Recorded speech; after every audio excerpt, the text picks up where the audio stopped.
عالم کا اطلاق اس شخص پر کرتے ہیں جس نے درس نظامی میں 8 سال لگائے. نہیں، یہ بات غلط. آپ اسے جو اس نے 8 سال لگائے ہیں اسے آپ فارغ التحصیل کہہ سکتے ہیں کہ وہ فارغ التحصیل ہے، لیکن وہ عالم ہے، ایسا عالم کہ جس کے سامنے آدمی سر جھکا لے. تو دیکھو ایسا عالم بہت کم پیدا ہوتا ہے اور کم پیدا ہوتے ہیں. عالم وہ ہوتا ہے، بات سمجھ لو، عالم وہ ہوتا ہے جس کو دوسرے علماء عالم سمجھیں. ڈاکٹر وہ ہوتا ہے جس کو دوسرے ڈاکٹر سمجھیں، اسپیشلسٹ سمجھیں. ورنہ تو کلینک تو بہت کھلے ہوئے ہیں، جعلی آپریشن بھی ہو رہے ہیں. وہ ڈاکٹر تھوڑا ہی ہے.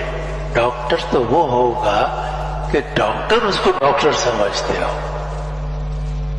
اسی طرح عالم وہ ہوگا کہ علماء اس کو عالم سمجھتے ہو. تو وہ عالم ایسا ہے کہ اس کے سامنے گردن جھکانی پڑتی، اس لیے کہ اس کا علم، تجربہ اور نظر کی گہرائی اس کے دوسرے ڈاکٹر، اس کے دوسرے علماء جو ہیں وہ اس کے معترف ہیں، وہ گردن جھکاتے ہیں اس کے سامنے.